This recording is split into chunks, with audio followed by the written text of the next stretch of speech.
They want me to heal Zeus? Asya would ask.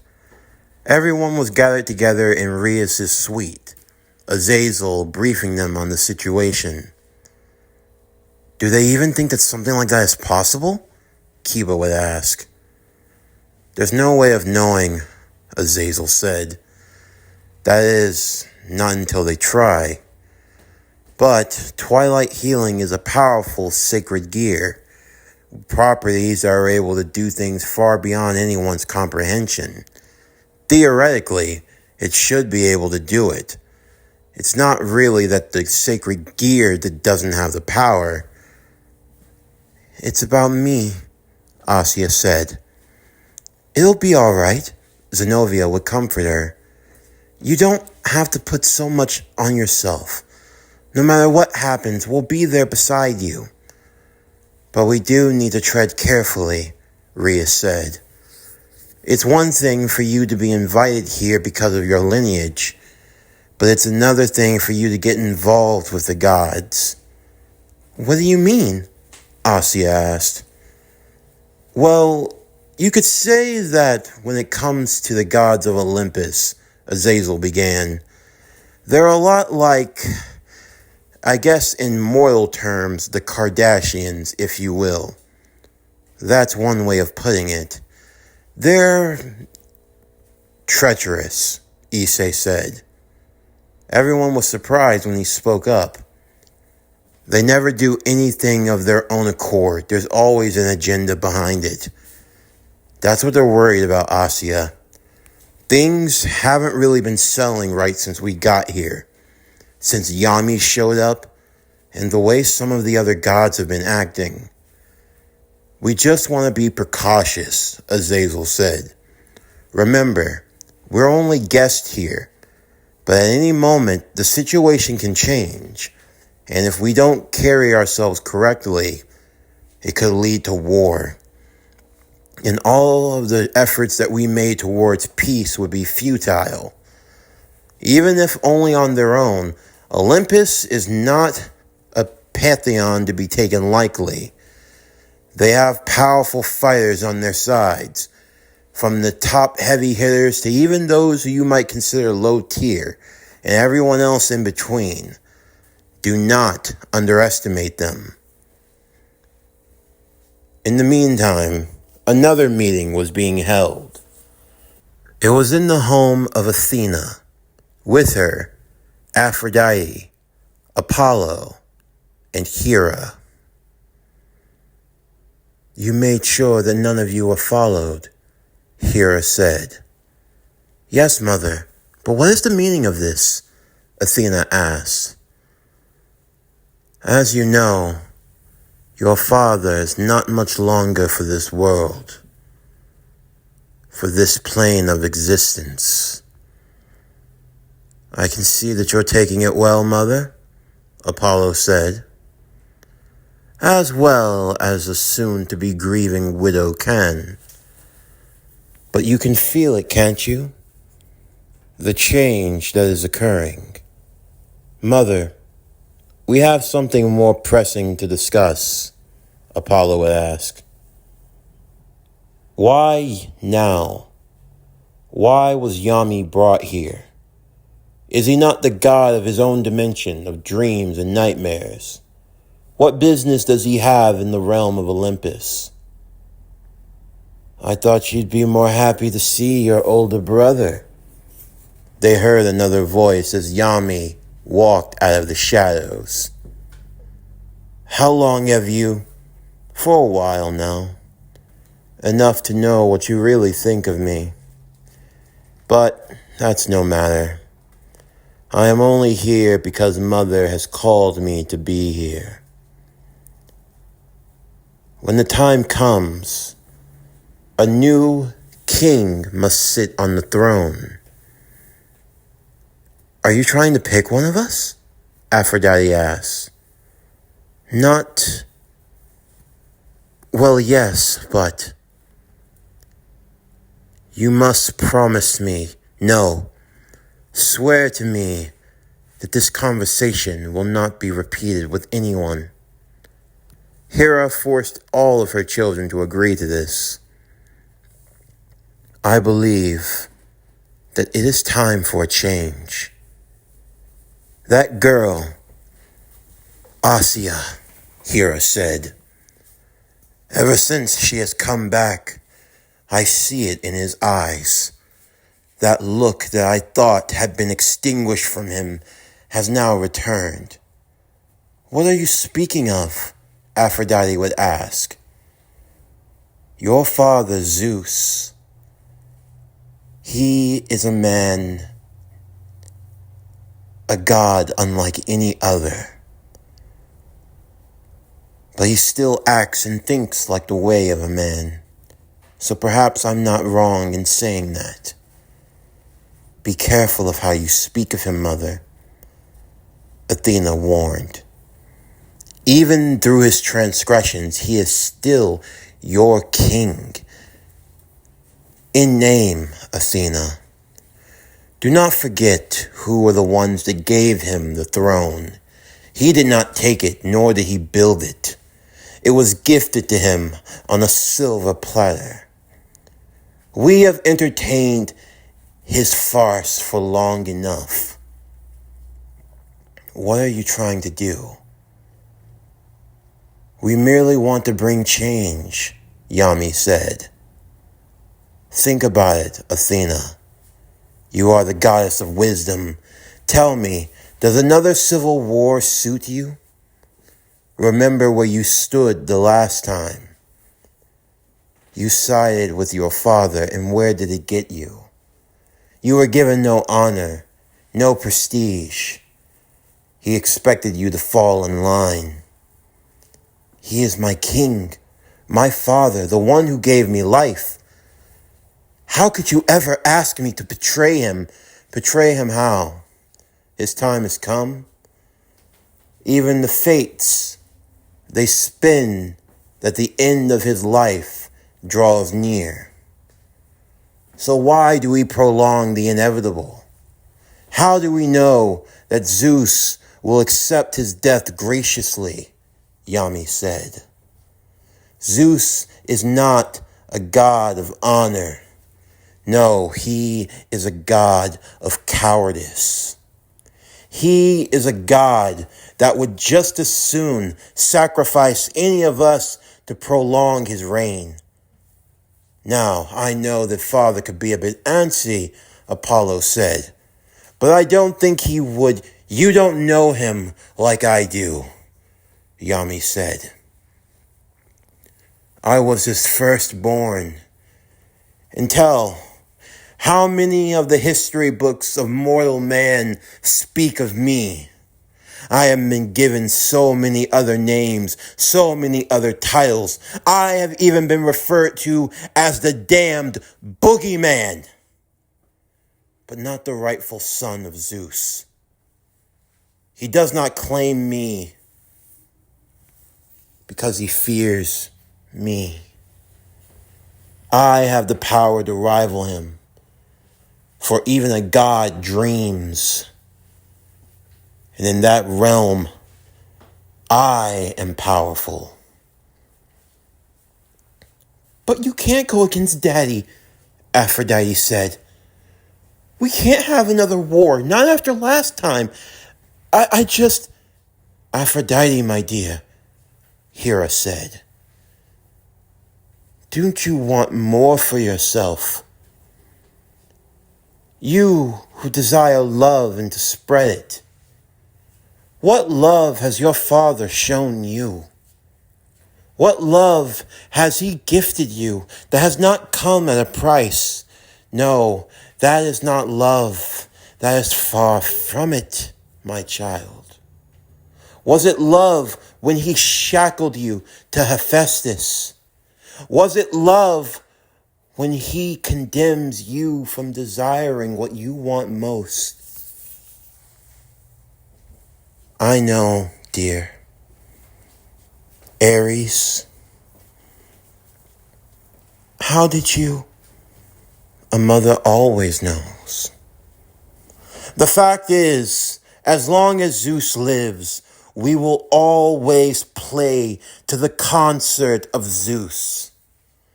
He already sits at death's door. No one can save him from the grave. We're simply going to expedite the process.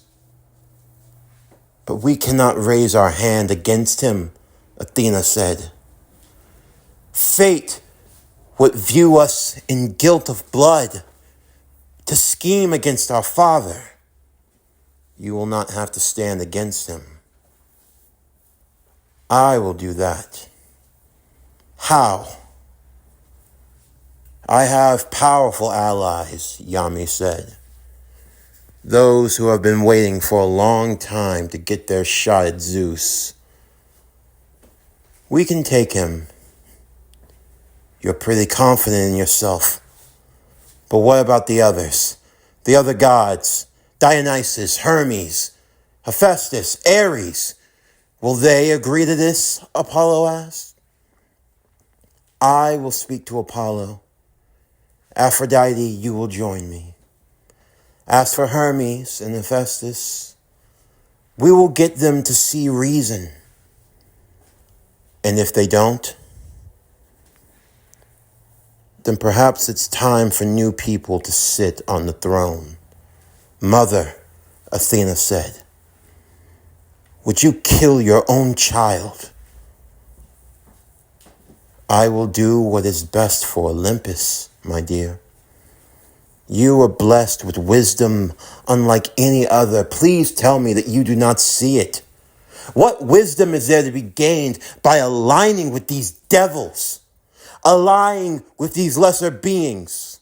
Have we not staked a claim in the realms? For so long, we have been used, vilified, ostracized, forgotten. Mortals do not even worship us anymore. And if they do, it's merely a platitude. We become fiction. We've become novels in a child's book. Video games, marketing, branding. They give us everything but the true honor that we deserve. And why should we answer to monsters in Hueco Mundo? To the savage beast of the beast realm? Hades is nothing but a mere hell lord.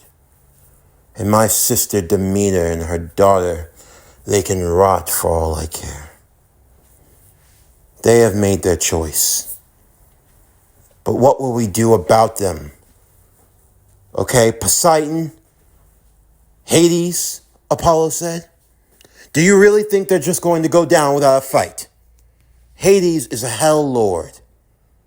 He has to reside in his domain, in the realm of hell. Otherwise, he loses his territory. And you know how Mephisto likes to make moves. He's too preoccupied to deal with Olympus.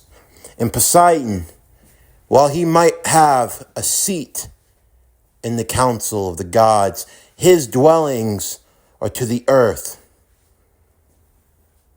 And while he is powerful, he is no Zeus.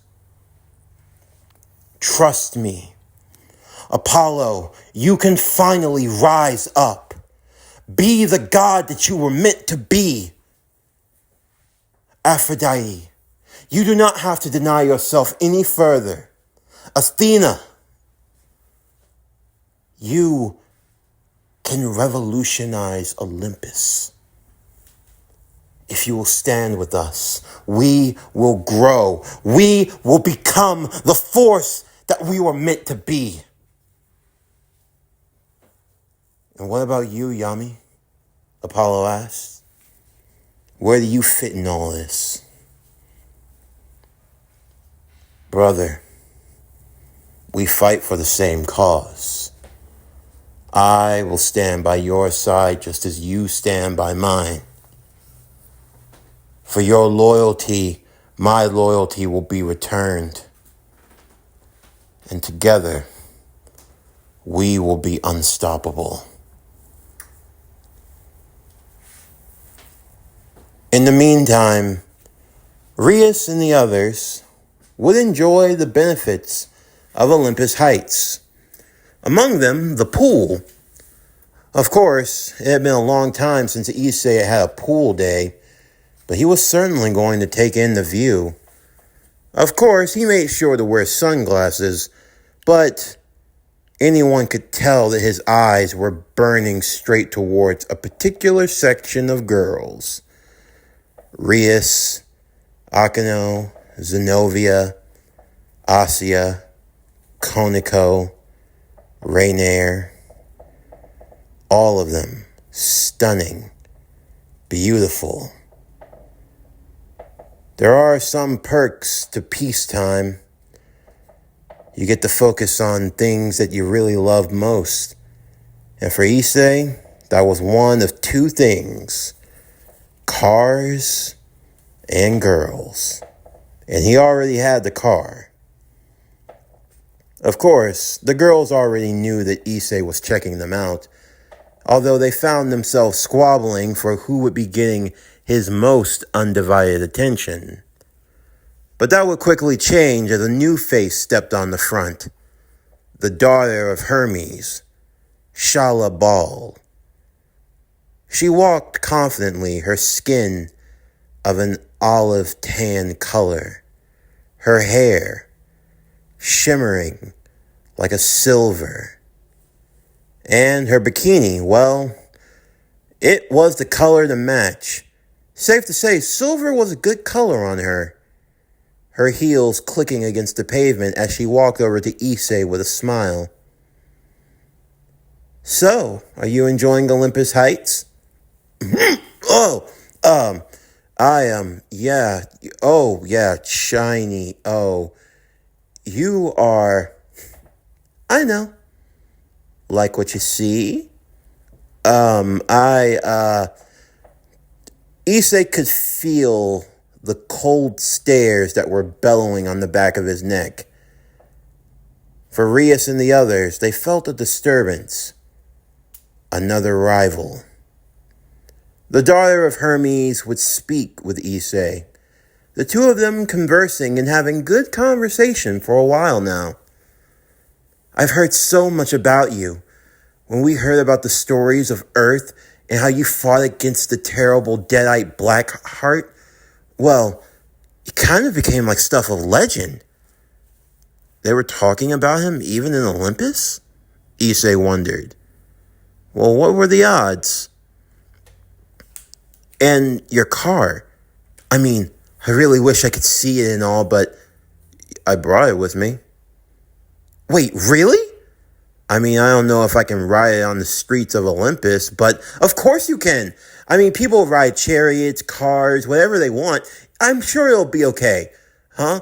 Before Issei even had a chance to finish, Shala was already pulling him up and out of his seat.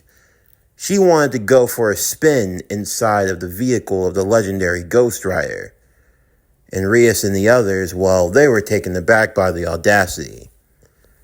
Asia, also worried for Issei, but on other matters, was surprised when a couple of guards from the royal palace called for her immediate attention. To Olympus, to the main palace of the gods. Rias and the others knew what was going to happen. She would try to get a message to Issei as soon as she could. Hopefully that girl wouldn't take him too far away. Asia would soon be called into the resting room of Zeus. The others were told to wait outside the palace, as this was a private matter. Azazel, ever vigilant, had taken some time to visit Dionysus' bar, hoping to get a drink that could settle his nerve. And for Dionysus, it was good to speak with an old friend. They had a lot to catch up on. Hermes, meanwhile, was zooming through the skies as he landed at the gates of Olympus. He was preparing to leave when suddenly he would be called over.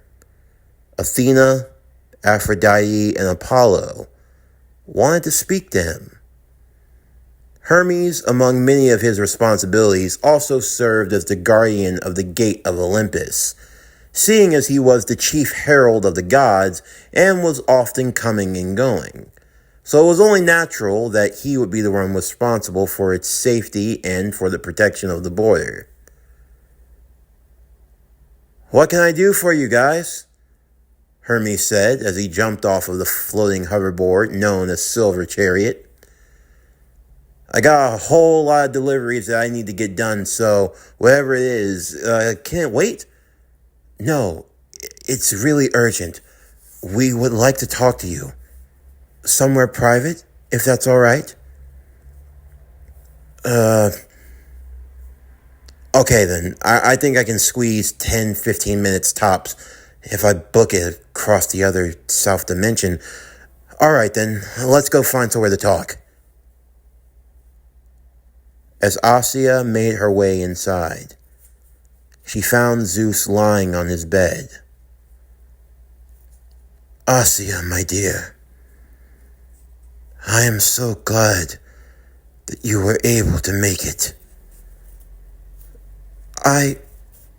I think I can help you." "Help me," Zeus said. "With my healing, my power, my sacred gear." "Sacred gear? I don't know if you could even have the power to heal a god." "The least I can do is try for you. Please?" "You look just like Julia.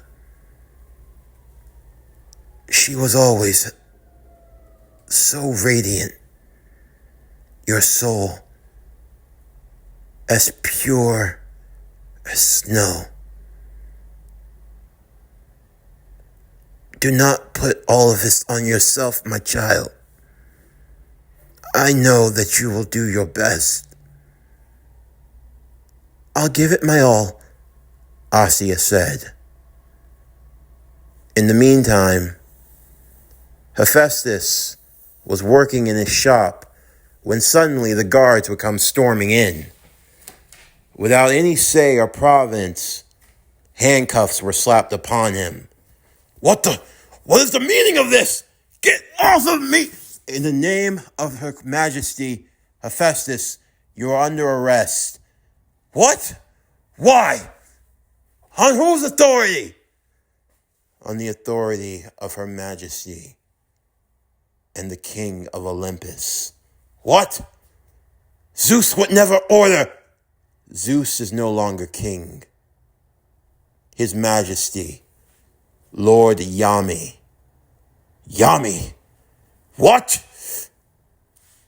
The guards would fight with Hephaestus. Even in his crippled leg state, he swung his hammers mightily as they were finally able to wrestle him away, dragging him down into the prison section of Olympus, Tartarus. As for Hermes, being taken to a more secluded area, he spoke with his brothers and sisters, and he couldn't believe what he was hearing. "You want to what?" "Please," Athena said. "This will be best for all of us." No! You're going to betray Father? Was his forgiveness not enough the first time? Now there's no need for shouting. Shut up, Apollo! I have enough of your lies. All of you. You should be ashamed. You dare to betray my father. Your father, the rightful king. He will not be king for long, Aphrodite said. Please, brother. We don't want you to. Want me to what? No. You started a war 3,000 years ago. I lost everything because of it. It took every ounce of my being not to want to rip you apart. Especially you, Athena. For someone who claims to be wise, you really are a dumb bitch. That's enough, Athena said. No! You took my family. Oh, grow up, Apollo said. Family? That's what this is about. You're mad because that ugly glasses wearing bookworm got killed. Please. Like she's the only woman you've ever slept with. Like she's your only conquest. Like that for any of us. How many mortals have we taken to a bedroom and not even remembered their name? So please, spare us with your holier-than-thou theatrics.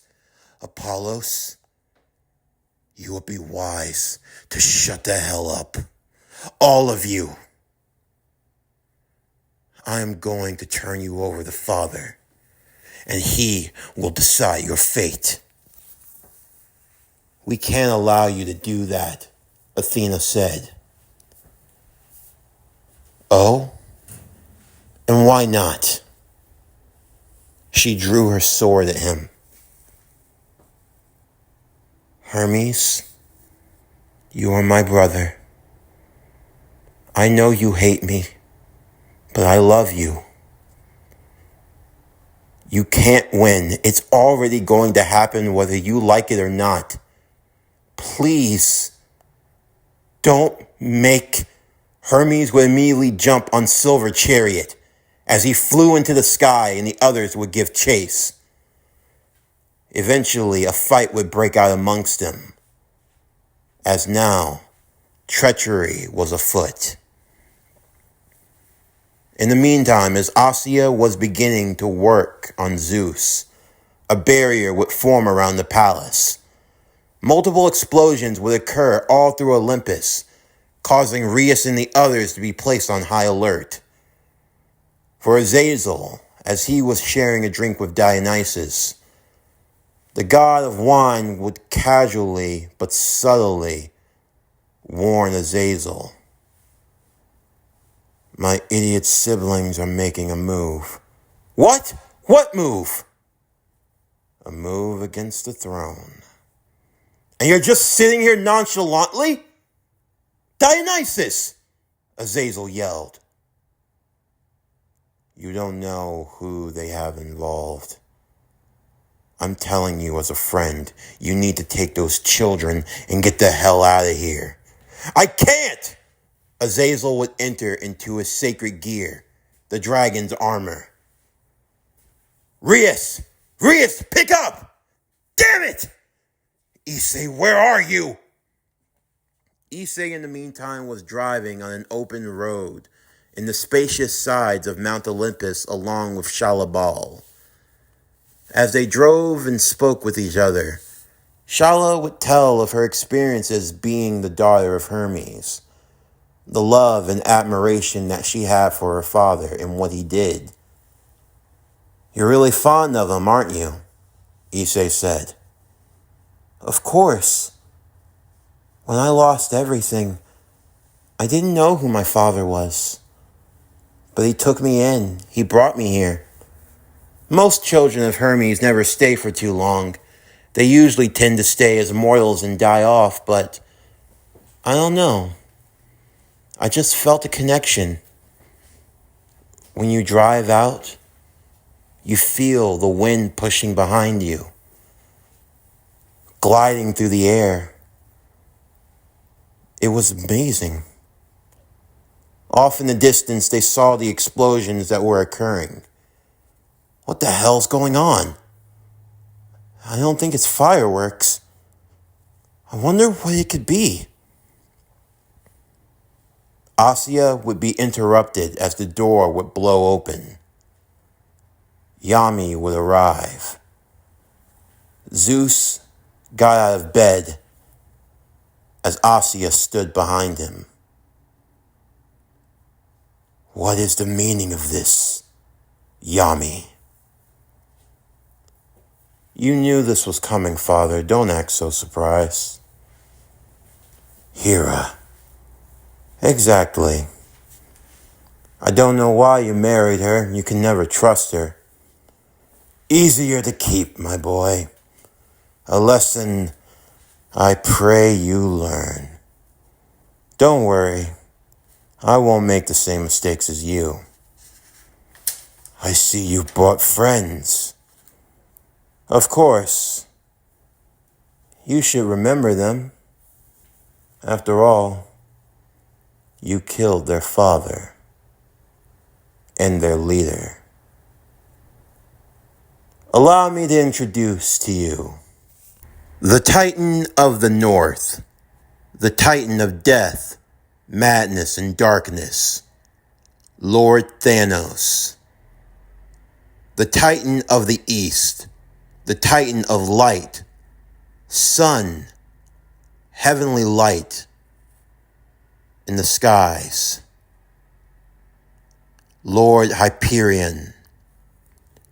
The Titan of the South, the Titan of oceans and gateways, Oceanus. And the Titan of the West, the Titan of power and of winds, Lord Atlas. And I am the King of the Titans, the Lord of dreams and nightmares, Yami. We are the 5 Titans of Kronos. The 5 Titans of Kronos, Zeus said. I see that in your time away, you've managed to make some decent friends. You even came up with a cute little nickname for your club. I'm so glad that you're proud, Father. But now I will show you the fruits of my labor. And I will do what no one else has been able to. I'm going to kill you, Zeus. You're going to kill me. Boy, you must have forgot who I am. I am the king of the gods of Olympus. I am the one who struck down Kronos. Yeah. And now it's time for you to pay for your sins, Father. We all have to pay at some time, boy. Just a matter of when. In the meantime, as Issei and the others were making their way towards the palace, a silver light would rush towards Shalabal. The car would stop as she immediately went out to see what it was. Raising her hands, she had managed to catch it. It was her father's silver chariot. The surfboard? Issei thought. But there was something else. The board was covered in blood. As Shala fell to her knees. No. No. No. No. No. No. No. No. No. Shala, what's wrong? Your father, where is he? Why did... No. He can't. Why? Why? Shala, what happened? If Silver Chariot is here, it wouldn't come to me unless he's dead. Standing over the body of Hermes,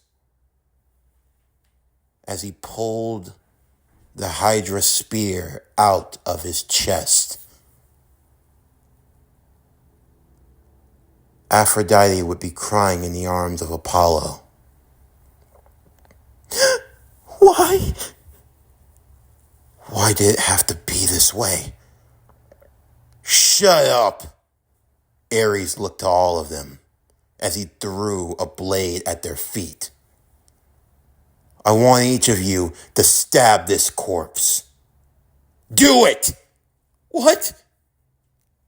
You think that I'm gonna go through all of this and you're not gonna get any blood on your hands?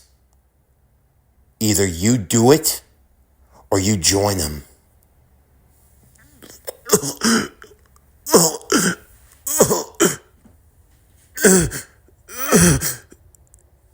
Apollo would be the first to go. Why didn't you just listen?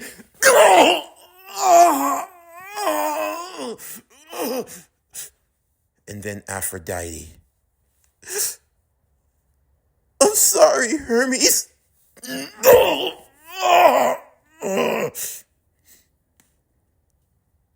And finally, Athena.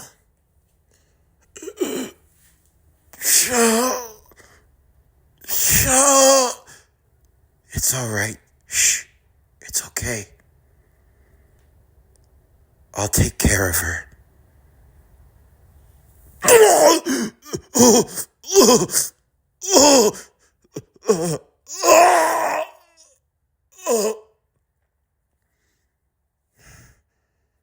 Now what? Athena said. Now we make our way to the palace. The fun's getting started.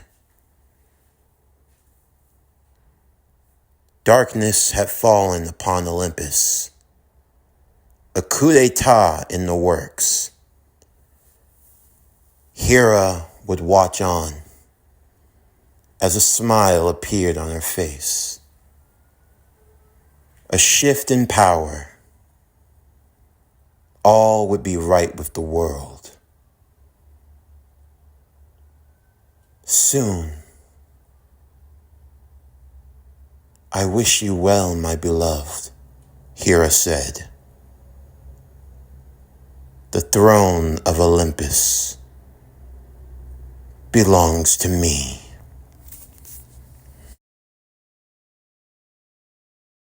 This concludes High School DxD Spirit of Vengeance.